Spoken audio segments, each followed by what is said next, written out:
Ou 1977. Un méga-télescope enregistre ce qui pourrait être le plus important signal de l'histoire.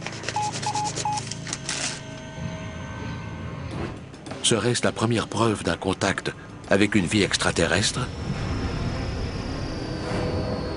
Bizarre, ou quoi? En croire certains, non seulement les extraterrestres existent, mais ils seraient parmi nous et se reproduiraient avec les humains. Pour les autres, il faudra des preuves plus solides que, passez-moi l'expression, ces théories à la noix. Il nous faudrait des éléments un peu plus substantiels, comme des preuves scientifiques. Eh bien, en voilà. En 1977, Jerry Hemmon est un professeur d'université au passe-temps unique. Il cherche de la vie extraterrestre. J'étais bénévole à l'Observatoire radioastronomique de l'Université d'État de l'Ohio. Le travail de Jerry consiste à étudier les données d'un télescope géant, surnommé The Big Ear, la grande oreille.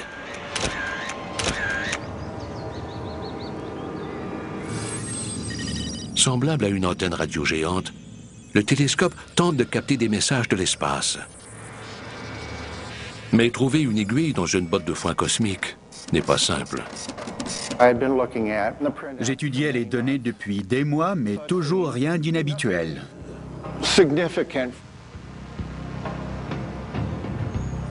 Après des années de silence radio, ou presque, à 22h16, le 15 août 1977, la grande oreille se réveille soudainement.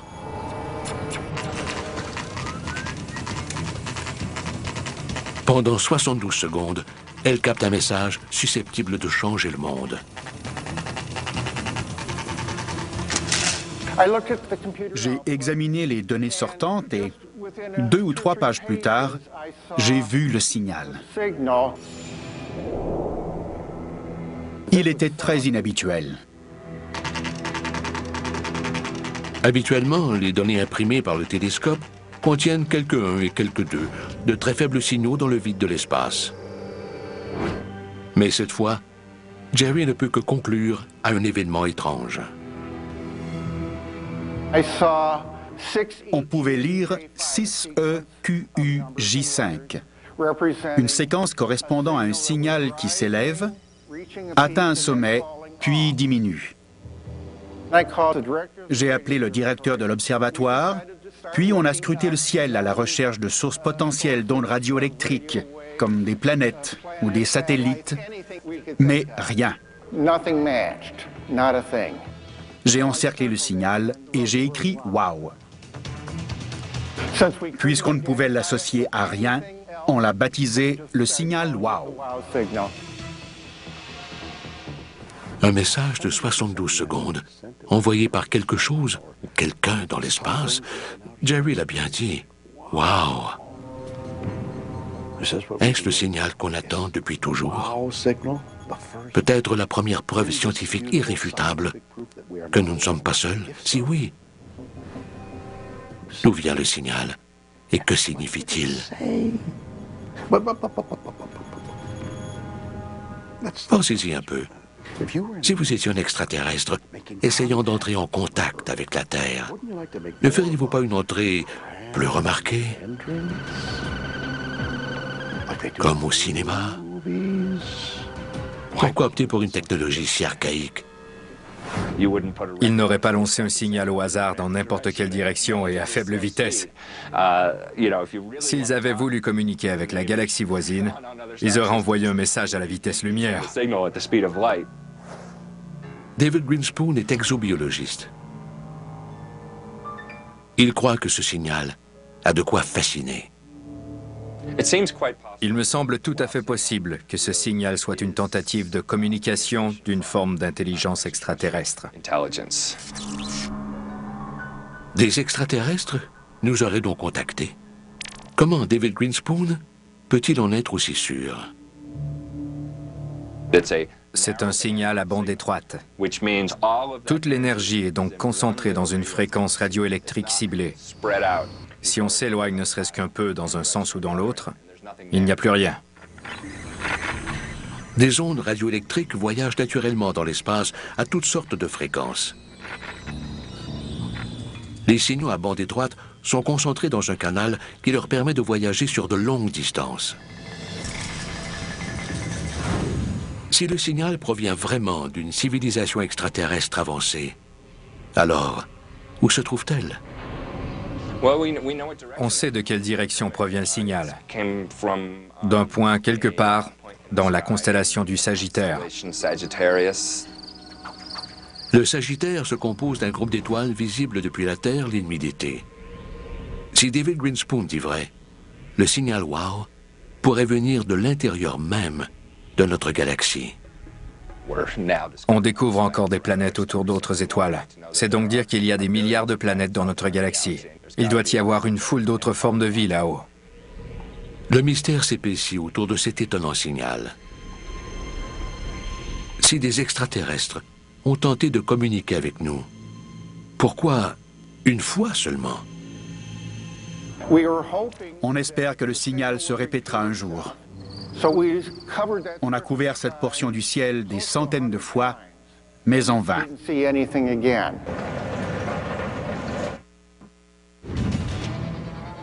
Un radiotélescope américain intercepte une puissante et mystérieuse onde radioélectrique du fin fond de l'espace. Les scientifiques la baptisent le signal WOW. Serait-ce la preuve scientifique d'un contact extraterrestre? L'astronome Dan Wertheimer a analysé le signal. Il croit avoir une explication. Ce signal est très intéressant et je salue le travail de ces chercheurs. Ils étaient des pionniers dans les années 1970, mais je ne crois pas qu'ils aient trouvé des extraterrestres. Si le signal de Jerry Heyman n'est pas un contact extraterrestre, alors de quoi s'agit-il? Les radiotélescopes sont très sensibles. Ils détectent le moindre signal au-dessus d'eux. Mais ils sont aussi malheureusement très sensibles aux interférences. La pollution électromagnétique vient de partout, des téléphones cellulaires, des émetteurs télé, des radars, des avions. Chaque seconde, les technologies humaines produisent des milliards d'ondes radioélectriques. Sur un radiotélescope, la plupart sont perçues comme des énergies aléatoires. Mais le signal WOW a duré plus de 72 secondes. Un objet créé par l'homme aurait-il pu produire un tel signal? La réponse est oui. Le signal pourrait très bien provenir d'un satellite qui passait par là. En se rapprochant, le signal devient plus fort. Il atteint un sommet en passant au-dessus du télescope, puis s'affaiblit en poursuivant sa course. Des centaines de signaux sont très similaires à celui-là, mais ils n'ont rien d'extraterrestre. Jerry Heyman a-t-il confondu un satellite avec un message extraterrestre? C'est une explication plausible. Mais ce n'est pas si simple. Après vérification, aucun satellite ne se trouvait dans cette zone au moment où le signal a été capté. Et si quelque chose leur avait échappé? Peut-être était-ce un satellite militaire secret? Si un satellite était passé à quelques centaines de kilomètres de la Terre, il aurait été si rapide qu'il n'aurait pu produire une modulation pareille. Si ce n'est ni un satellite, ni un type au téléphone cellulaire, ni une mauvaise reprise des années 1970, ou un signal extraterrestre. Alors, qu'est-ce qui a bien pu produire l'extraordinaire signal? Wow! Caleb Scharf est un astronome qui scrute les régions les plus éloignées du cosmos. À son avis, ni l'homme, ni les extraterrestres ne sont à l'origine du signal. Des tas de choses étranges se produisent dans l'univers. On a une impression de calme quand on observe le ciel par une belle soirée. Mais la vérité, c'est que l'univers regorge de phénomènes explosifs, perpétuellement en mouvement. Parfois, cette énergie se manifeste par une émission radioélectrique soudaine voire l'émission de rayons X. Les phénomènes étranges dont Caleb Scharf parle sont les étoiles à neutrons, c'est-à-dire les noyaux d'anciennes supernovas résultant de l'explosion d'étoiles massives qui meurent. Les trous noirs sont un autre phénomène des plus étranges.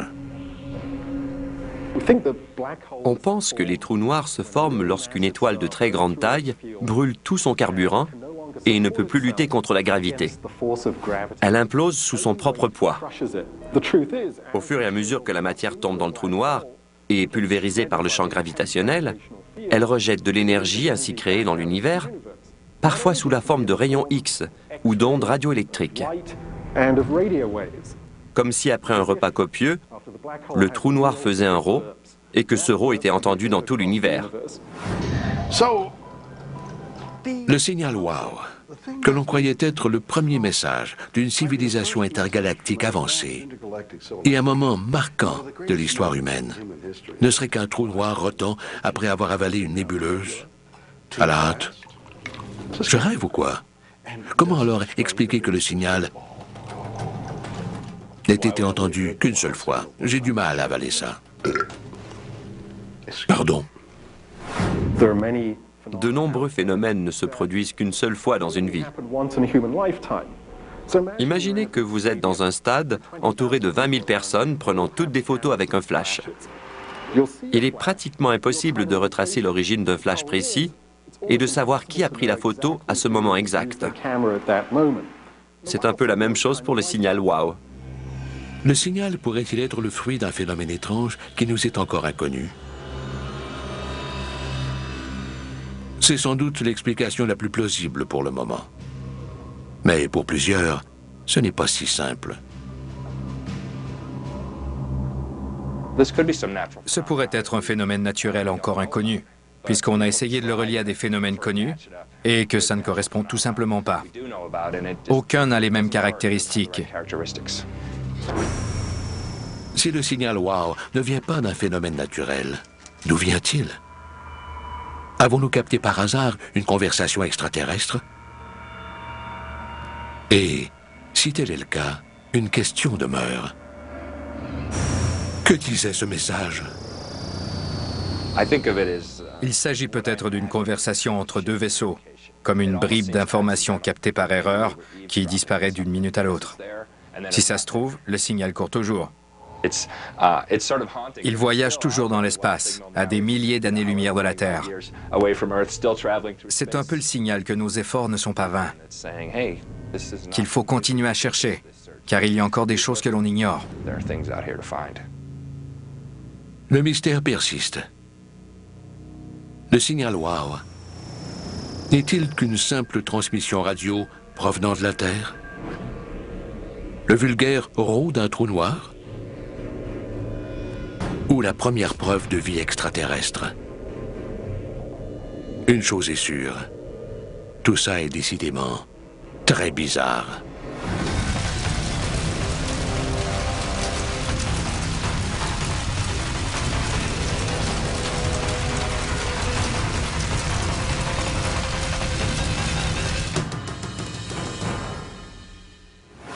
Et voilà. Des histoires d'extraterrestres toutes plus étranges les unes que les autres. Au Colorado, un fermier découvre une vache mutilée par des forces inconnues.